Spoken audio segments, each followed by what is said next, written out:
नमस्कार दोस्तों, स्वागत करता हूं आपके इस ऑनलाइन प्लेटफॉर्म देव क्लासेज बूंदी पर।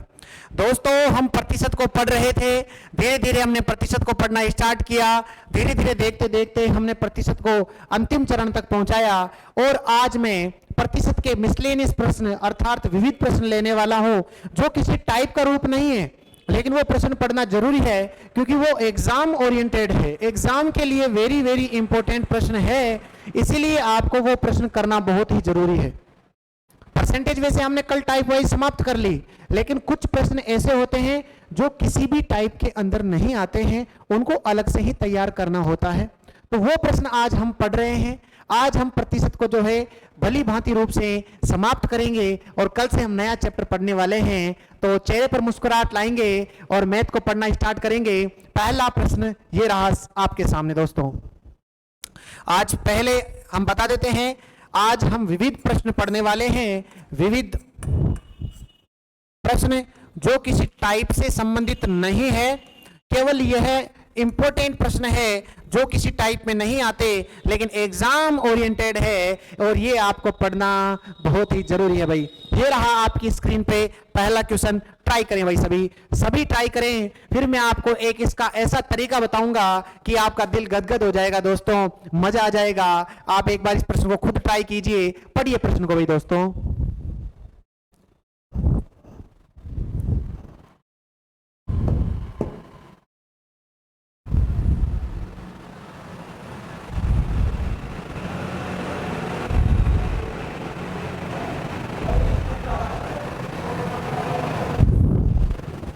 हम बताते हैं दोस्तों आपको, ये प्रश्न बहुत ही शानदार प्रश्न है।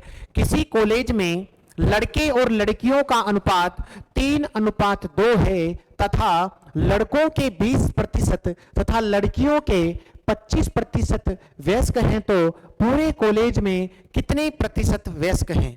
दोस्तों ध्यान से बातों को समझेंगे। सबसे पहले क्या करना है, एक तरफ है लड़के और एक तरफ है लड़कियां।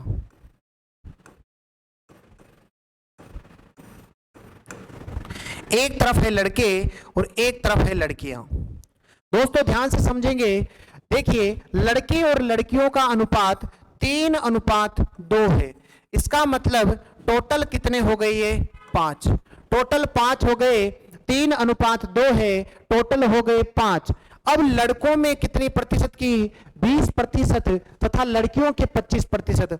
लड़कों के 20% तो आप क्या करोगे, इस 20% को इससे मल्टीप्लाई कर दोगे, और लड़कियों के 25% तो इसको 25% से मल्टीप्लाई कर दोगे। दोस्तों मैंने बोला लड़कों के 20%, 20 से गुणा कर दिया, लड़कियों के 25%, 25% से मल्टीप्लाई कर दिया। दोस्तों मैंने इसको गुणा किया तो बताओ भाई कितना हो गया? 20 दिया 60%। मैंने इसको किया 25 दूनी 50%। आपको लड़के और लड़कियों का टोटल करना है तो टोटल हो गया 60 और 50 110। 110 टोटल हो गया। अब ये जो टोटल क्या हो रहा था 5, इस 5 का भाग इसमें दे देना है तो आंसर हो जाएगा 22%। और ये 22% क्या है दोस्तों? वयस्क है। 22% क्या है? वयस्क है 22%। अगर प्रश्न में पूछता कि कितने प्रतिशत वयस्क नहीं है, प्रश्न में पूछता कितने प्रतिशत वयस्क नहीं है, पूछता प्रश्न में कितने प्रतिशत वयस्क नहीं है दोस्तों, तो आपको सीधा सीधा ध्यान रखना है कि जब भी नहीं शब्द दिख जाए, अगर बताओ 100% होता है, 100% में से अगर 22% वयस्क है तो 100 माइनस 22%। 100 माइनस 22%, अगर 100% में से अगर हम 22% घटा देते हैं तो बचता है 78%। और 78% क्या है? वयस्क नहीं है। और 22% टोटल वयस्क है। दोस्तों बताओ भाई समझ में आया क्या? सबसे पहले 3:2 लिखा, 20% ये हैं, 25% ये हैं। टोटल निकाला मैंने 110 आ गए। टोटल में टोटल का भाग लगा दो, अरे कुल में कुल का भाग लगा दो, कुल का भाग हो गया 22%। जब भी नहीं शब्द दिख जाए कि वयस्क नहीं है, 100 में से घटा दो, आंसर आ जाएगा भाई। चेहरे पर मुस्कुराहट रखें और आराम से धीरे धीरे पढ़ते रहें दोस्तों। सिखाने की गारंटी मेरी है, आप बस सीखते रहें। परसेंटेज के अगर आपने सभी वीडियो समय से देखे होंगे तो आपको प्रत्येक प्रश्न समझ में आया होगा दोस्तों। नेक्स्ट क्वेश्चन की ओर मैं बढ़ता हूं। ये प्रश्न सेम टू सेम है, कृपया सभी करें भाई। ये प्रश्न सेम टू सेम है, सभी करें।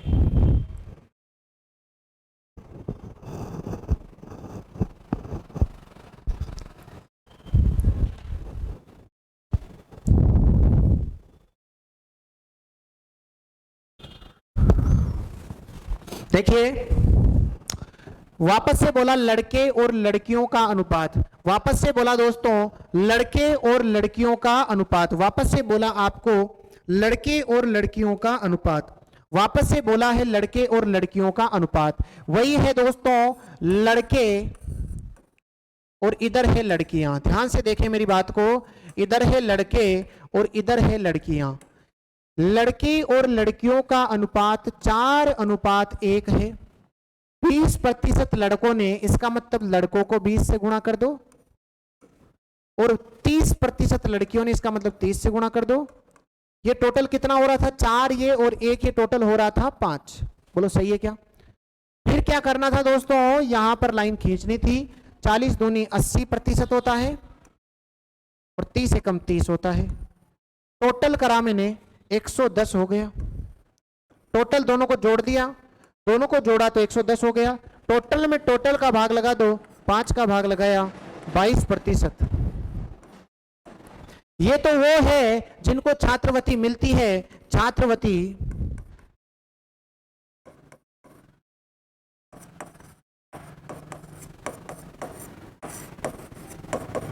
मिलती है। मैंने बोला नहीं मिलने वाला, जब भी नए शब्द दिख जाए या नहीं शब्द दिख जाए, आपको सीधा सीधा क्या करना है दोस्तों? सीधा सीधा क्या कर देना है? 100 से माइनस कर देना है। तो यहां लिखना है छात्रवृत्ति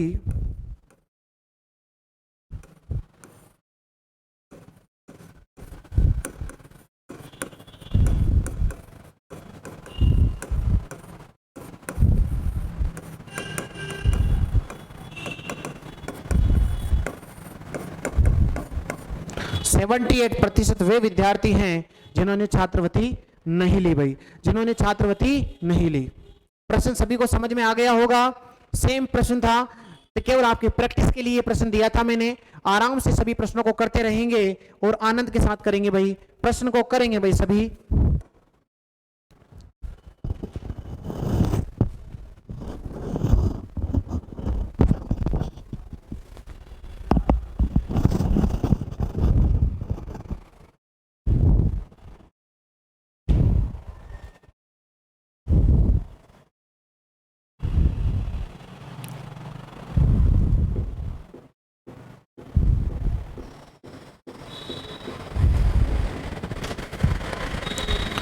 देखिए दोस्तों, एक गांव में 40% महिलाएं हैं। महिलाओं का 70% तथा पुरुषों का 50% विवाहित है। तो गांव में कितने प्रतिशत जनसंख्या अविवाहित है? कितने प्रतिशत जनसंख्या अविवाहित है? देखिए दोस्तों, बढ़िया आराम से सीखते हैं। सबसे पहले बताओ मुझे, अगर मैं बात करता हूं वुमेन्स की, अर्थात अगर मैं बात करता हूं महिलाओं की,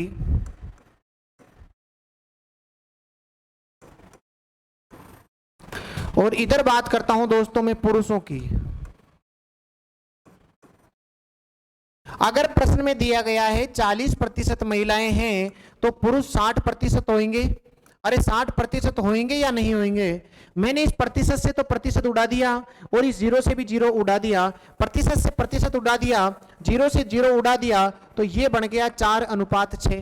बोलो बना कि नहीं बना सर? बिल्कुल सर, बन चुका है 4:6, क्योंकि 40 ये है तो 60 पुरुष रहेंगे। प्रतिशत से प्रतिशत उड़ा दिया, सभी से और जीरो से जीरो उड़ा दिया, 4 और 6 का अनुपात बन गया। वापस से वही सेम प्रश्न बन चुका है दोस्तों। 6 और 4 का योग हो जाएगा 10। अब महिलाओं का 70% तो बताओ, इसको मल्टीप्लाई करना है 70 से, और पुरुषों का 50%, इसको 50% से मल्टीप्लाई करना है। जैसे ही मैं टोटल निकालता हूं तो ये होता है 7 चौक 28, 280% प्लस 6 पंजो 30, 300% हो जाता है। अगर मैं दोनों का योग देखता हूं तो 580 बनता है, और 580 में जब टोटल में टोटल का भाग लगाऊंगा तो 10 बनेगा। इसका मतलब 58% वे व्यक्ति हैं जो विवाहित हैं।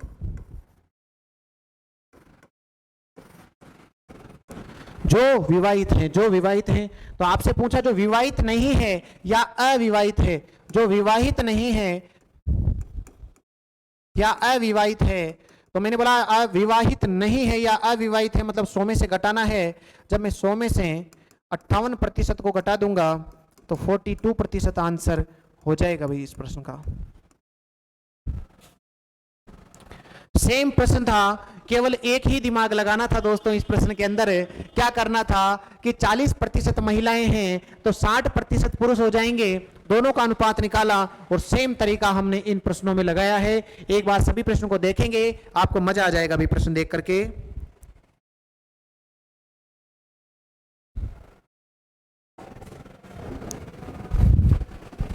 नेक्स्ट क्वेश्चन की ओर बढ़ते हैं। ये बहुत ही शानदार जानदार बढ़िया प्रश्न है, मजा आ जाएगा आपको ऐसे प्रश्न को देख करके। देखिए, एक गांव में मेल फीमेल और चिल्ड्रन, ये एम एफ और सी का मतलब समझ गए आप। एम का मतलब है मैन, फीमेल और चिल्ड्रन, ठीक। इन सभी का अनुपात 9:8:3 है। 9:8:3 है। बताओ, 9:8:3 है। बताइए दोस्तों, अगर मैं बात करता हूं ये रहा मेन, ये मेल, ये रहा फीमेल और ये रहा चिल्ड्रन। बताओ इन सभी का अनुपात 9, 8 और 3 दिया गया है प्रश्न में। 9, 8 और 3 दिया गया है प्रश्न में। फिर कुछ नहीं करना है, इन सभी का योग देख लेना है। इन सभी का योग देख लेना है दोस्तों। इन सभी का योग कितना बन रहा है? 20 बन रहा है। यहां तक कोई समस्या नहीं होनी चाहिए सर, सभी में वही कर रहे थे। पुरुष 20% बढ़ गए तो 20 से गुणा कर दिया, महिलाओं को 30 से गुणा कर दिया और चिल्ड्रन को अपन ने 90 से गुणा कर दिया। जब मैं तीनों का योग निकालता हूं तो 180 प्लस 8 या 24, 240 प्लस 9 या 27 बन रहा है। बताओ भाई बन रहा है या नहीं बन रहा है? जीरो की बात करता हूं मैं, जीरो का तो जीरो हो गया। 7 7 14 1 15, 15 और 4 19, 19 का 9 हासिल का 1 2 2 4 5 और 1 6 690 बन रहा है भाई।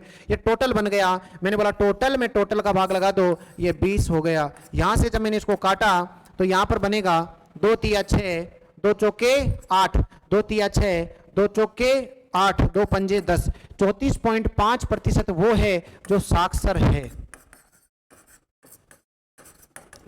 जो साक्षर है, जो साक्षर है। आपसे पूछ रहा है निरक्षरता, अर्थात जो साक्षर नहीं है। तो मैंने बोला निरक्षर या साक्षर नहीं है तो 100 में से घटाएंगे। तो 100 में से अगर आप 34.5 घटा देंगे तो मैंने आपको बोला यहाँ 34 नहीं घटाना है, 100 में से घटाना शुरू की वीडियोस के अंदर बताया हुआ है।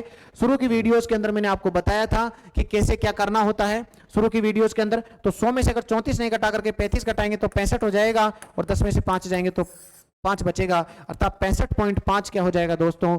निरक्षर हो जाएगा। सभी को समझ में आ गया होगा भाई, सभी को समझ में आ गया होगा। सभी में एक ही तरीका लगा रहे हैं। शुरू की बेसिक की वीडियो में मैंने समझाया कि 100 से फास्ट कैसे घटाना है, तो सभी ये वीडियो देखने से पहले शुरू की वीडियो भी जरूर देखें भाई दोस्तों। आगे बढ़ते हैं, आगे बढ़ते हैं दोस्तों। आगे आपको और अच्छे अच्छे प्रश्न मिलेंगे। ये देखिए दोस्तों, बढ़िया प्रश्न है, पूछा जाता है बहुत ही ज्यादा एग्जाम्स में। एक व्यक्ति अपनी आय का 80% खर्च करता है। यदि अगले वर्ष उसकी आय में 20% की वृद्धि हो गई और खर्च 10% बढ़ा दिया गया हो तो बचत में कितने प्रतिशत से परिवर्तन आएगा? देखिए दोस्तों, ध्यान से प्रत्येक प्रश्न की लाइन समझनी है, लैंग्वेज को ध्यान से पढ़ना है, आपको समझ में प्रत्येक चीज आ जाएगी। मैंने बताया था कल आपको कि आय बराबर होता है दोस्तों खर्च प्लस बचत। आय बराबर होता है खर्च प्लस बचत। आय बराबर खर्च प्लस बचत होता है दोस्तों, ये मैंने कल आपको बताया था। आय अपने आप में 100% होती है। कल ये बात भी हम कर चुके हैं कि आय अपने आप में 100% होती है। अब ये 80% खर्च कर रहा है। अगर ये 80% खर्च कर रहा है, इसका मतलब ये 20% बचा रहा होगा, क्योंकि टोटल 100% होता है। अगर 80% खर्च कर रहा है, इसका मतलब 20% बचा रहा होगा। भाई क्लियर है ना? अगले साल क्या हुआ, उसकी आय में 20% की वृद्धि हो गई। अगले साल उसकी आय पहले 100 थी, 20% की वृद्धि हो गई, इसका मतलब 120 हो गया। अगले साल उसकी आय में 20% की वृद्धि, इसका मतलब 120 हो गया। और खर्च 10% बढ़ा हो, देखो खर्च पहले 80 था, खर्च पहले 80 था, देखो ना खर्च पहले 80 था, तो 80 से 10% बढ़ गया। देखिए दोस्तों, जब भी 80 का 10% निकालना है आपको, 80 का 10% 8 होता है। तो जब भी किसी संख्या का 10% निकालना हो तो हमेशा कुछ नहीं करना है, उसका पीछे से एक जीरो हटा देना। जैसे मैंने बोला 800 का 10% होता है 80, पीछे का एक जीरो हटा दिया करो। तो मैंने बोला कि 80 का 10% बढ़ा दिया, इसका मतलब 8 बढ़ गया, तो अब कितना हो गया खर्च? 88%। 8 बढ़ गया ना, देखो बोल तो रहा है खर्च 10% बढ़ गया, तो 80 का 10% हो गया 8, और 80 था 8 बढ़ गया 88 हो गया। तो मुझे बताओ, एक तो सीधा सीधा मुझे यूं ही बता दो आप तो, कि जब 120 में से मैं इसको 88 तो ये हो गया, तो दूसरा वाला आप नहीं बता सकते क्या भाई मेरे को? दूसरा वाला आप नहीं बता सकते क्या भाई मेरे को? एक बार बताओ। दूसरा वाला हो जाएगा 32%। कितना हो गया? अरे 120 था, 88 माइनस करोगे, 10 में से 8 गए तो 2, इधर बचेंगे 11, 8 9 10 11। बताओ आंसर आया कि नहीं आया भाई? हाँ सर। अब प्रश्न क्या बोलना चाह रहा है, तो बचत में कितने प्रतिशत से परिवर्तन आएगा? एक चीज बताओ मुझे तो आप, कि सर सबसे पहले बचत कितनी हो रही थी? 20% की बचत हो रही थी। अब कितने प्रतिशत की बचत हो रही है? 32% की बचत हो रही है।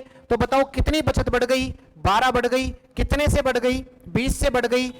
प्रतिशत ज्ञात करने के लिए 100 से मल्टीप्लाई करेंगे, 20 पंजे 100, 12 पंजे 60%। इसका आंसर हो जाएगा दोस्तों, यही इसका आंसर है।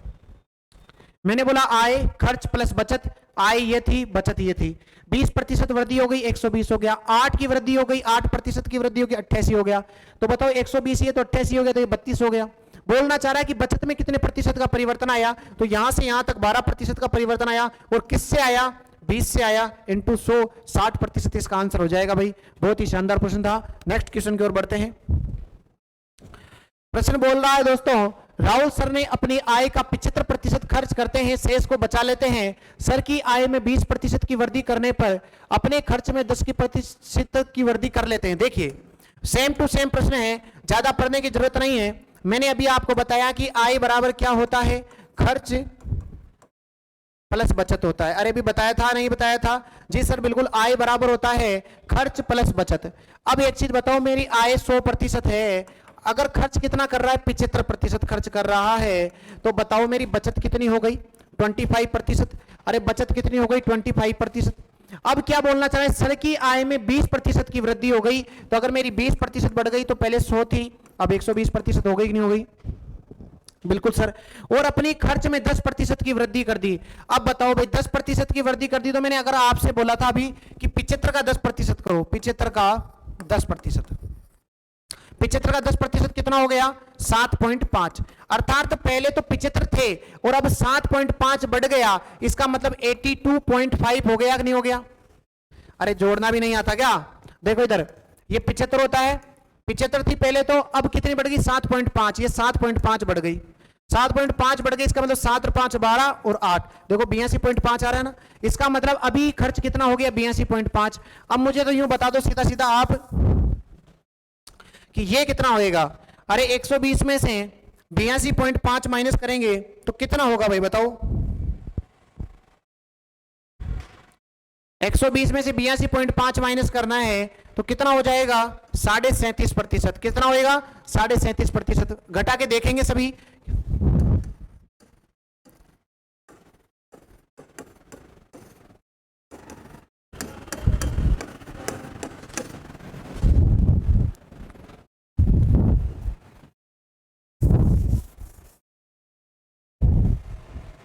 ठीक है दोस्तों, ये हो गया।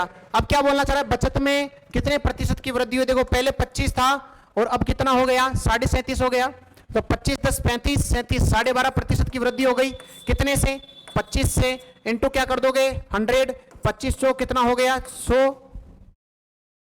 5 चौक 20 की 0, हासिल का 2, 12 चौक 48, 49 50, एक अंक छोड़ करके, तो 50% इसका आंसर हो जाएगा भाई।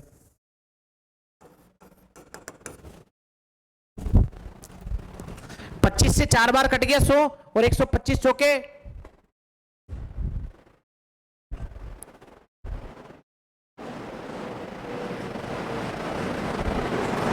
50% आंसर हो गया भाई। सभी को समझ में आ गया क्या? बिल्कुल बिल्कुल भाई, बिल्कुल सही है।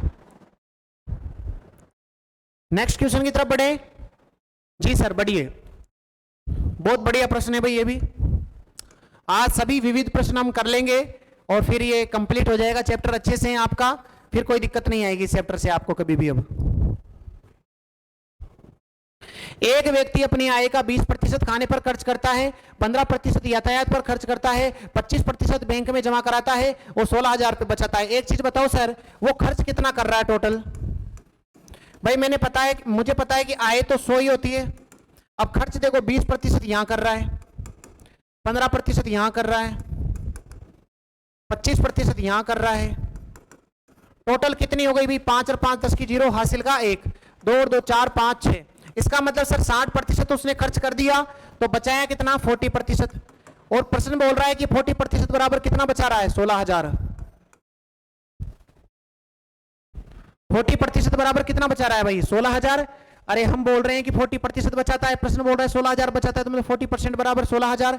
इतने दिन से सिखा रहा हूं कि 40% 1% निकालने के लिए 16,000 और नीचे किसको भेज दूंगा? 40 को। इतने दिन हो गए सिखाते हुए, और जो पूछ रहा है उससे गुणा कर देते हैं। तो बताओ आय पूछ रहा है, तो आय के लिए कितने से गुणा कर दूंगा? 100 से गुणा कर दूंगा। बताओ भाई, 4 चौक 16, आंसर हो जाएगा 4 1 2 3 4, ये आंसर है भाई।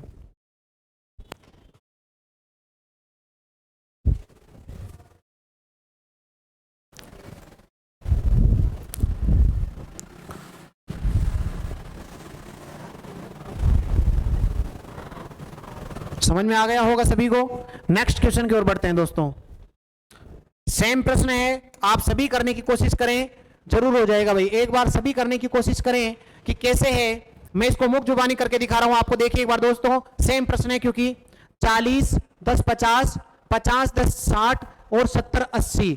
80 खर्च कर देता है, 80 खर्च कर देता है तो कितना बचाता है? 20 बचाता है। बताओ 20% बचाता है क्या? और इस 20% का मान कितना दिया गया है? 1500। तो बताओ 1% का मान कितना हो जाएगा? 1500 बटे 20 इंटू क्या कर दोगे आप? 100, क्योंकि टोटल आय पूछ रहा है, मासिक वेतन पूछ रहा है, तो टोटल कितने से गुणा कर दूंगा इसको? 100 से गुणा कर दूंगा भाई, ठीक है। तो इसको करा मैंने, 5 बार काट दिया, 15 5 75 होता है, 7500 हो गया।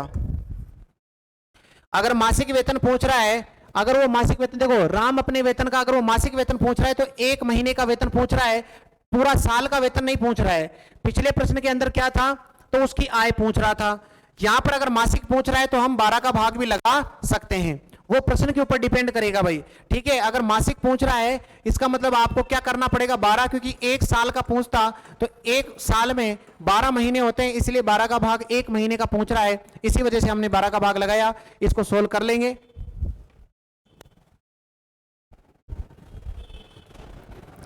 और अगर ऑप्शन में यही मिलता है, ऑप्शन में यही मिलता है, क्योंकि वहां पर भी साल की बात नहीं कही गई है, अगर ऑप्शन में यही मिलता है तो 7500 ही इसका आंसर हो जाएगा भाई।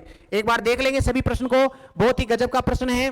7500 ही इसका आंसर रहेगा, क्योंकि यहां भी सभी एक ही महीने की बात करी गई है, क्योंकि यहां पर साल की कहीं बात नहीं करी गई है, तो 7500 ही आंसर हो जाएगा। अगर यहां पर साल की बात करता और मासिक पूछता तो हम किसका भाग लगा देते? 12 का भाग लगा देते भाई दोस्तों। बहुत बढ़िया, सेम प्रश्न था, शानदार प्रश्न था, ठीक है। नेक्स्ट क्वेश्चन की ओर बढ़ते हैं। कीजिए भाई सभी इस प्रश्न को, थोड़ा सा मैंने और लेवल इंक्रीज किया है, प्रत्येक प्रश्न में लेवल इंक्रीज करता जा रहा हूं, आप सभी कीजिए भाई इसको।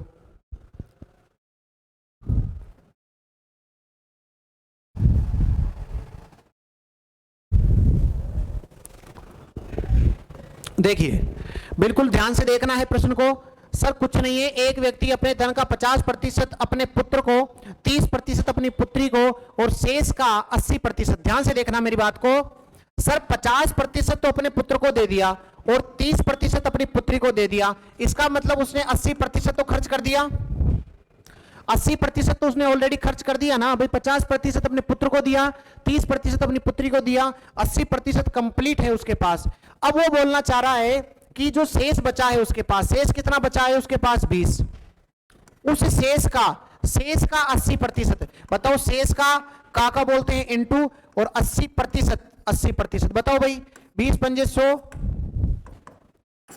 और 16, अर्थात ये 16 उसने किसको दे दिया, ट्रस्ट को दे दिया। मतलब ये हो गया सर कि 80% तो उसके पास ऑलरेडी खर्च हो चुका था, और इस जो बचा हुआ है उसका 80% मतलब 16, ये 16% उसने किसको दे दिया, ट्रस्ट को दे दिया। तो वो बोलना चाह रहा है कि उसके पास अब इतने बचे हुए हैं। एक चीज बताओ, उसने टोटल कितने खर्च कर दिए, 80 और 16 96%, 96% तो उसने क्या कर दिए, खर्च कर दिए। तो बताओ उसके पास बचा कितना, 4%। ये क्या है भाई, बचा 4% बचा।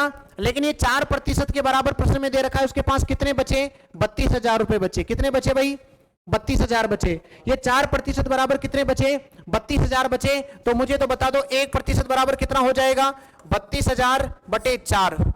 और कुल आय पूछ रहा है तो कितने से गुणा कर दूंगा इसको, 100 से गुणा कर दूंगा। अगर कुल आय पूछ रहा है तो 100 से गुणा कर दूंगा, तो 4 से कितनी बार कटेगा, 8 बार। तो आंसर हो जाएगा दोस्तों इसका 80,000, और यही अपना आंसर हो जाएगा दोस्तों, यही अपना आंसर हो जाएगा। एक बार पुनः इस प्रश्न को करते हैं, बहुत ही गजब का प्रश्न है। एक बार पुनः इस प्रश्न को करते हैं हम, देखिए दोबारा।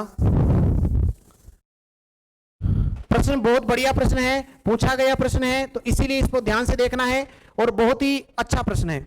देखिए एक बार ध्यान से। सर एक व्यक्ति अपने धन का 50% भाग अपने पुत्र को और 30% अपनी पुत्री को दे देता है। एक चीज बताओ सर, उसके पास टोटल आय तो 100% थी, इसमें से उसने 80% अपने पुत्र को दे दिया, 50 और 30 दोनों मिलाकर के 80% उसने खर्च कर दिया भाई। ये टोटल खर्च कर दिया उसने, ये खर्च कर चुका है, वो 80% खर्च कर चुका है। अब बताओ उसके पास शेष का मतलब है शेष कितना बचा हुआ है उसके पास, 20% बचा हुआ है। अरे शेष कितना बचा हुआ है मुझे यूं बताओ, 20% बचा हुआ है, उसका 80% भाग, तो 20 का 80% निकाल लो। 20 का 80% निकालेंगे, 20 पंजे 100 और 5 से कटेगा ये 16 बार। एक चीज बताओ सर, 16% उसने किसको दे दिया, ट्रस्ट को दे दिया। इसका मतलब सर मैं ये कह सकता हूं कि 80% तो उसने यहां खर्च कर दिया, 16% उसने यहां खर्च कर दिया, तो टोटल उसके पास 96% तो हो गया कंप्लीट। अब बचा उसके पास, देखो 96% क्या हो गया, खर्च, क्योंकि 80% तो अपने बच्चे को दे दिया और 16% ट्रस्ट को दे दिया, 96% खत्म हो गया। अब बचा कितना, 4%। अरे हम बोल रहे हैं 4% बचा, प्रश्न बोल रहा है 32,000 रुपए बचा लेता है, तो 4% बराबर कितना है, 32,000। अब मुझे बताओ 1% बराबर कितना हो जाएगा, सिका के थक गया दोस्तों, 32,000 है और नीचे किसको ले जाएंगे, 4 को, और टोटल आय निकालने के लिए कितने से मल्टीप्लाई कर देते हैं, 100 से मल्टीप्लाई कर देते हैं, तो 4 8 32 और 8, ये आंसर हो जाएगा दोस्तों। बहुत ही मजा आया होगा ऐसे प्रश्न करने में, आपको बहुत ही आनंद आना चाहिए, क्योंकि ये प्रश्न वो होते हैं जिनको कुछ ही बच्चे कर पाते हैं, और आज की दुनिया में उन्हीं बच्चों का सिलेक्शन होता है दोस्तों जो कुछ ही प्रश्न कर पाते, क्योंकि नॉर्मल प्रश्न सभी बंदे कर लेते हैं। आपको उन बच्चों की श्रेणी में आना है जो सिलेक्शन लेते हैं दोस्तों। धन्यवाद, आगे बढ़ते हैं। और देखिए दोस्तों, बहुत ही गजब का प्रश्न है। इसके बाद में आपको एक ऐसा प्रश्न करवाने वाला हूं जो अभी सीजीएल के अंदर पूछा गया था। अभी देखिए थोड़ी देर में दोस्तों, इस प्रश्न को कीजिए सबसे पहले।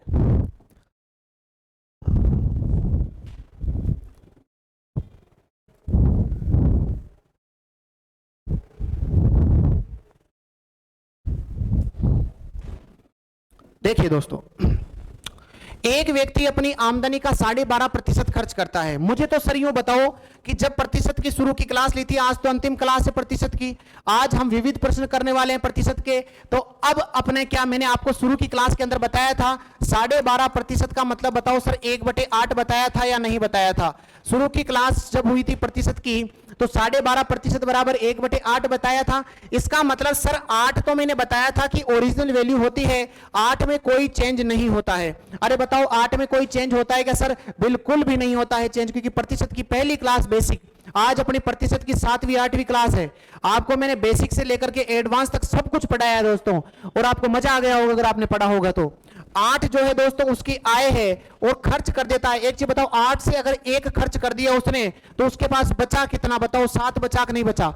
अरे बचा या नहीं बचा? शुरू के अंदर बताया था मैंने जब प्रतिशत की क्लास पढ़ाई थी, तो नीचे वाली उसकी टोटल आय है, 1 रुपया उसमें खर्च कर देता है तो बचा कितने उसके पास? 7 रुपए बचे। फिर क्या हुआ दोस्तों, शेष का 70%। मुझे तो सर यूं बताओ 70% है, अगर मैं प्रतिशत का चिन्ह हटाता हूं तो नीचे क्या आएगा? 100। अगर ये काट देता हूं तो 7/10 आएगा कि नहीं आएगा? बिल्कुल सर आएगा। इसका मतलब सर 10 तो उसकी टोटल आय थी, अगर वो 7 रुपए खर्च कर देता है तो उसके पास बचे कितने? 3 रुपए। अरे 10 रुपए, 10 टोटल आय थी, 7 रुपए उसने खर्च कर दिए तो बचे कितने उसके पास? 3 रुपए। इसका मतलब सर ये तो है उसकी आय और ये है उसकी बचत। बताओ भाई, 8 दाई 80 और 7 तिया 21। 8 दाई 80 और 7 तिया 21। अब बताओ मुझे सर, इन दोनों में से कोई ना कोई, मैंने आपको शुरू की सारी बेसिक क्लासों में पढ़ाया हुआ है कि इन दोनों में से किसी न किसी का मान तो जरूर दिया गया होगा, या तो आय दे रखी होगी या फिर बचत दे रखी होगी। प्रश्न को पढ़ो, आपको कुछ ना कुछ तो दिया होगा। अब उसके पास देखो 210 रुपए बचते हैं। इसका मतलब सर अपने अनुसार 21 है और इस 21 का मान कितना दिया गया है? 210 दिया गया है। अरे 21 का मान 210 दिया गया है, ये इसका 10 गुना है तो इसका भी 10 गुना कर दो, आंसर हो जाएगा दोस्तों 800। यही क्या है? अपना आंसर है। यही अपना क्या है दोस्तों? आंसर है, क्योंकि उसने पूछा क्या है, उसके पास कितने रुपए थे। इसका मतलब आपको आय पूछी है। देखो 21 का 10 गुना है 210, तो इसका भी आप 10 गुना कर दो, कितना हो गया? आंसर 800 हो गया दोस्तों। 800 हो गया। इस प्रकार प्रश्न को धीरे धीरे उड़ा देना है दोस्तों। अगर आपने प्रतिशत की सभी क्लासेज आराम से बढ़िया तरीके से ली है, सारी क्लासेज, तो आपको प्रत्येक चीज समझ में आएगी, ये मेरी गारंटी है दोस्तों। आगे देखिए, ये भी बहुत शानदार प्रश्न है दोस्तों, सभी करेंगे एक बार इस प्रश्न को ट्राई, सभी करेंगे। बहुत ही गजब का प्रश्न है ये भी, एक बार सभी ट्राई करें।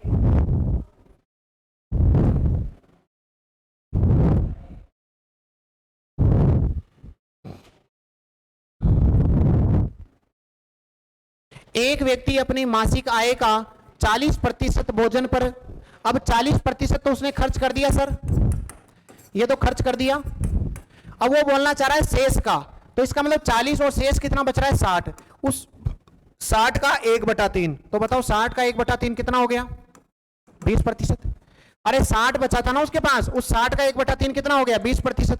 और उसने 20% किस पर खर्च कर दिया? यातायात पर।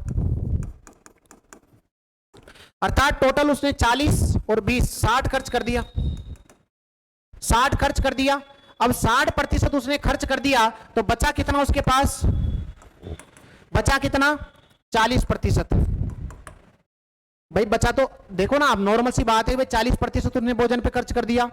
अब बोलना चाह रहा है शेष का, तो शेष बच गया उसके पास 60%, और 60 का फिर 1/3 हो गया 20%। उसने यातायात पर खर्च कर दिया। इसका मतलब 40 तो भोजन पर और 20 यातायात पर, टोटल मिलाकर के उसने 40 और 20 60 खर्च कर दिया। तो अब बचा कितना उसके पास? 40%। लेकिन क्वेश्चन कह रहा है कि उसको 4500 रुपए बचा लेता है, तो 40 का मान है 4500। 40% बराबर कितना है? 4500। तो मैंने बोला 1% बराबर कितना हो जाएगा? 4500 अपॉन 40। बता बता के थक गया। 1% निकालने के लिए इसको नीचे ले जाओ। पूछ रहा है मासिक वेतन कितने से गुणा कर देंगे? 100 से गुणा कर देंगे। 1 0 से 1 0 काट देंगे भाई। सबको समझ में आ रहा होगा?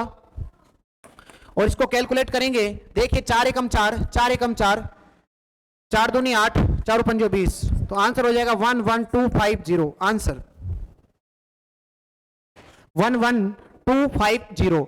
देखिए दोस्तों, बहुत ही शानदार प्रश्न था ये। आपको एक प्रश्न मैं करवाता हूं।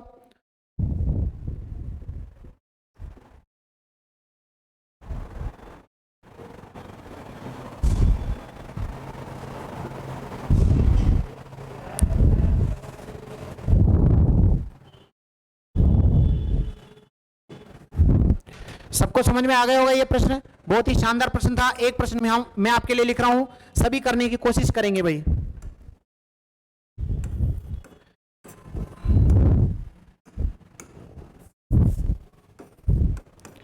एक व्यक्ति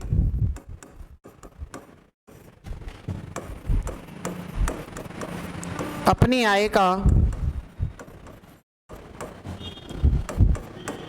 11/1/9%, 11/1/9%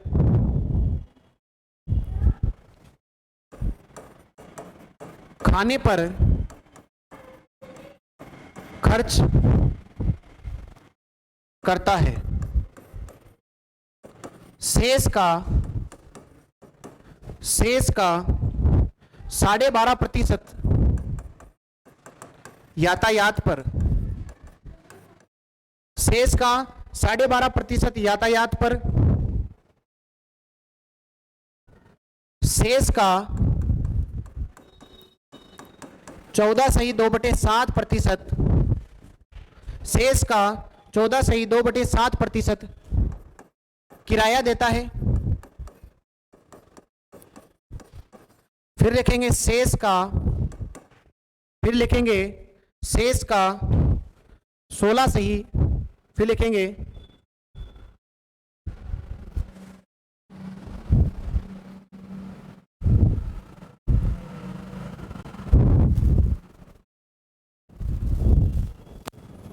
शेष का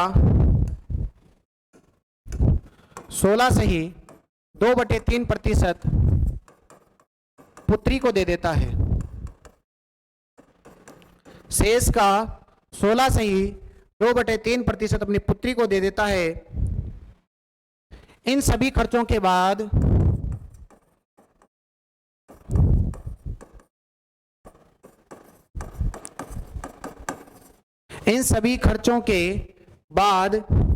वह 5,000 रुपये बचाता है, तो उसकी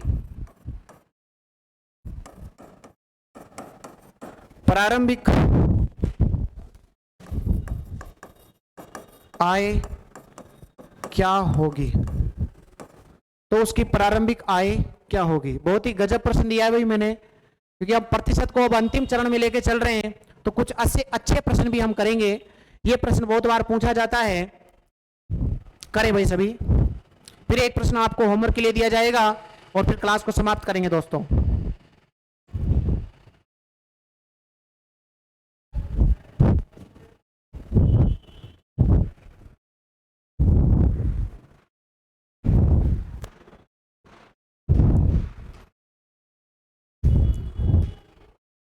देखिए, सबसे पहले मैंने आपको बताया 11 सही 1/9%, 11 सही 1/9% को बोलते हैं 1/9। अरे 1/9 बोलते हैं क्या सर? 9 तो उसकी आय है, 9 रुपए उसकी आय है, 1 रुपया उसने खर्च कर दिया, तो उसकी जो बचत हो गई वो बचत कितनी हो गई दोस्तों? 8 हो गई। अरे उसकी बचत कितनी होगी? 9 रुपए थे, 1 रुपया खर्च कर दिया, 8 रुपए बचत हो गई। नेक्स्ट क्या बोलना चाह रहा है? शेष का 12.5%, इसका मतलब 1/8। 8 उसकी टोटल आय थी, 1 रुपया खर्च कर दिया, बच गया कितना उसके पास? 7। नेक्स्ट 14 सही 2/7%। सभी पढ़ाए हुए हैं भाई, प्रतिशत की हमने लगभग 6 से 7 वीडियोज डाल चुके हैं, 6 से 7 वीडियोज अपनी ऐप के अंदर आ चुके हैं, 6 से 7 वीडियोज हम पढ़ा चुके हैं और आपको जो है अच्छी से अच्छी नॉलेज हो गई होगी प्रतिशत की। तो बताइए भाई, पहले 7 उसकी आय थी, 1 खर्च कर दिया, बताओ कितना बच गया? 6। नेक्स्ट बोलना चाह रहा है 16 सही 2/3%, तो बोला 16 सही 2/3%, इसका मतलब होता है 1/6। तो टोटल अगर 6 थी, 1 खर्च हो गई, तो बताओ कितना बच गया? 5 बच गया। सभी को सोल्व करेंगे उससे पहले देखिए, इधर 6 से 6 कट गया, 7 से 7 कट गया, 8 से 8 कट गया, तो बचा कितना? 9 रुपए उसकी आय थी और 5 रुपए उसने बचा लिए। फिर मैंने बोला आपको किसी न किसी का मान जरूर देगा। इस 5 का मान दिया गया है कि बचत उसकी 5 नहीं है, 5,000 रुपए बचत है, इसका मतलब 5 का मान दिया गया है 5,000 रुपए। 1 का मान निकालने के लिए सॉरी दोस्तों, 1 का मान निकालने के लिए 5,000 और इसमें 5 को नीचे ले जाएंगे, इनटू जो पूछ रहा है उससे गुणा कर देंगे। आय पूछ रहा है, प्रारंभिक आय 9 पूछ रहा है, 9 का मान पूछ रहा है, तो 5 से 5 कट जाएगा दोस्तों, तो प्रारंभिक आय हो जाएगी 9,000। यही अपने प्रश्न का आंसर है दोस्तों।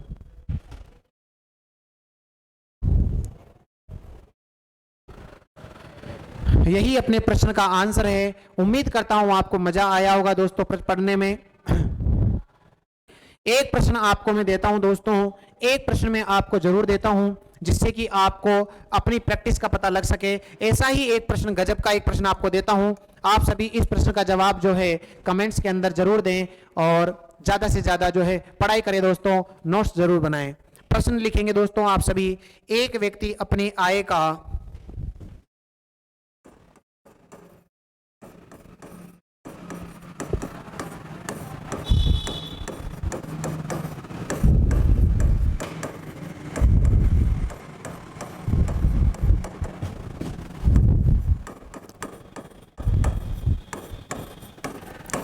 एक व्यक्ति अपनी आय का 20% भोजन पर, शेष का 50%,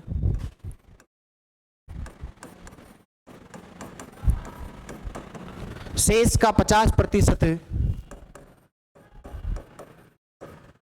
शिक्षा पर, शेष का 50% शिक्षा पर, शेष का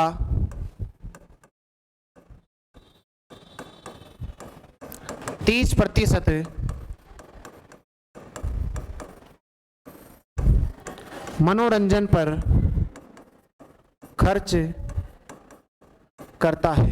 बहुत ही बढ़िया प्रश्न है। एक व्यक्ति अपनी आय का 20% भोजन पर, शेष का 50% शिक्षा पर, शेष का 30% मनोरंजन पर खर्च करता है और 5600 रुपये बचाता है, और 5600 रुपये बचाता है, तो व्यक्ति की प्रारंभिक आय बताओ।